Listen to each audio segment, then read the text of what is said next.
This is a Squiz Kids podcast. Your fresh take on what's happening in the world around you.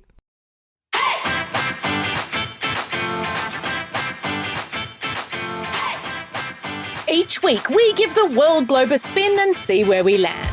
Then we take the kids of Australia on an audio excursion to visit that country and its people. I'm Amanda Bauer, and today on Squiz the World we're visiting Germany, a country of 83 million people on the continent of Europe.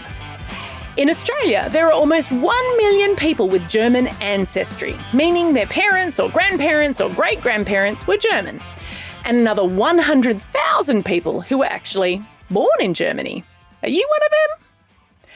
In 2021, Germany got a new leader for the first time in 17 years after Chancellor Angela Merkel retired.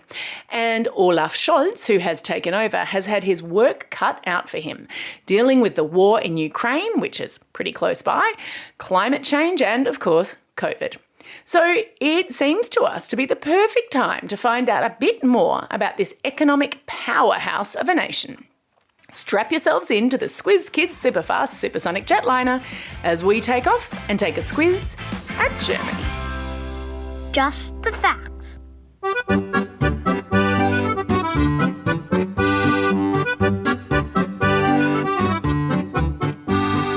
Germany sits in the heart of Western Europe.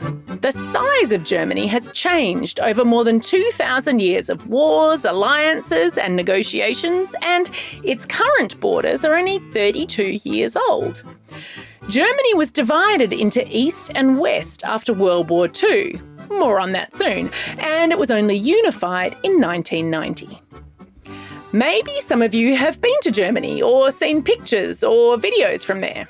Actually, if you've ever seen a Disney movie, which I'm guessing most of you have, you've seen something from Germany. The castle Neuschwanstein, built high on a hill in the German state of Bavaria, was Walt Disney's inspiration for Sleeping Beauty's castle. That's the one you see at the beginning of every movie. King Ludwig II, who was just 18 years old when he took the throne and was often referred to as the fairy tale king, built it. It was open to the public only 7 weeks after he died in 1886, and it's now one of the biggest tourist attractions in Europe. Take a look at the pictures in your episode notes, and I'm sure you'll understand why it feels like you're in a fairy tale at the fairy tale king's house at Neuschwanstein. Whenever you travel, it's important to learn a few words in that country's language. It's a great way to show respect. So let's learn the lingo. In Germany, the official language is German, or as the locals call it, Deutsch. There are lots of local dialects, but we've got our friend Jakob here. He's 8 and he lives in Sydney. And Jakob is going to teach us how you greet someone in what's known as High German, the kind of German you'll hear on the TV and radio. Guten Tag. That literally means good day. Guten Tag. Go on, you give it a try. People are always really grateful when you just try to speak their language. They may even thank you for it. Hey, Jakob, how do we say thank you? Dankeschön.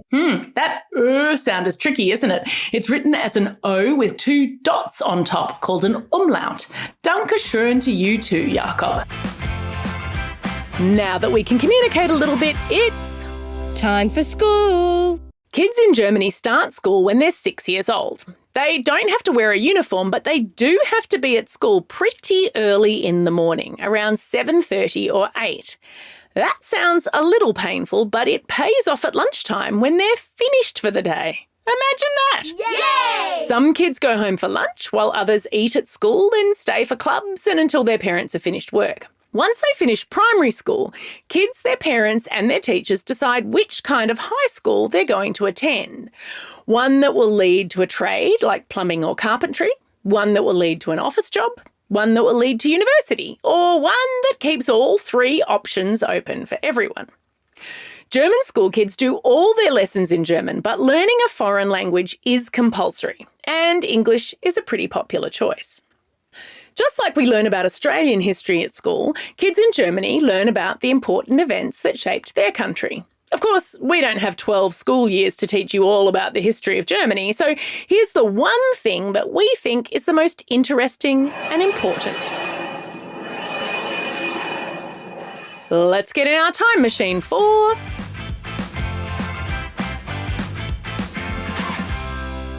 time travel.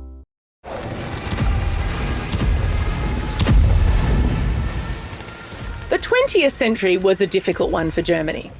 The country started and lost 2 wars, which would come to be known as World War I and World War II. At the end of World War II, Germany was divided into quarters by the 4 main countries that fought against it. The USSR, which was a group of nations led by Russia, took the eastern part of Germany, and England, France, and the USA were in the north, west, and south. Those 4 countries also split the capital, Berlin, into 4 separate parts. Because the USSR was a communist country and the other 3 were not, the 4 powers didn't get along well at all. Soon, a new conflict called the Cold War began. The USSR was making East Germany communist too, and lots of people were trying to leave. So in 1961, they built a huge wall, including in Berlin, splitting families and friends apart. On the western side, there was graffiti on the wall and freedom for the people, and on the eastern side, searchlights and armed guards. It stayed that way until 1989, when the USSR's whole system fell apart. East and West Germany were unified and the wall was smashed down. Except for a few parts that are now part of an outdoor museum.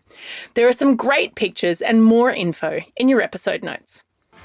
Phew, I've learned a ton about Germany and now I'm starving. I think it might be... dinner time. Have you ever eaten a slice of Black Forest cherry cake or thrown a few bratwursts on the barbecue? Well, then your mouth has already taken a little trip to Germany. Yummy! Germans love their meat, and they're famous for schnitzels, stews, and roasts. They are also fabulous bakers, and many families get their bread and rolls at a proper bakery, not at the supermarket. I also hear there are some amazing cakes and slices to be had. Okay, I admit it, I lived in Germany when I was a teenager, and I have eaten more than my fair share of them. In your episode notes is a recipe for one of my favourite sweet treats from the north of the country. It's called Rote Grütze. It's a super easy, super delicious red berry dessert. Lecker. That is the German word for delicious. Time for the quiz. This is the part of the podcast where you get to test how well you've been listening. Question number 1. What time do German kids finish school? Yeah, that's right. They knock off at lunchtime. Lucky ducks. Question number 2. What was King Ludwig II known as? Yeah, he was the fairy tale king. And question number 3. Which German city was split down the middle by a wall from 1961 to 1989? Jawohl, meine Damen und Herren, it was Berlin. That's all we have time for today. Thanks for staying curious about the world and joining me on this incredible trip to Germany. Now get out there and have a most excellent day. Over and out.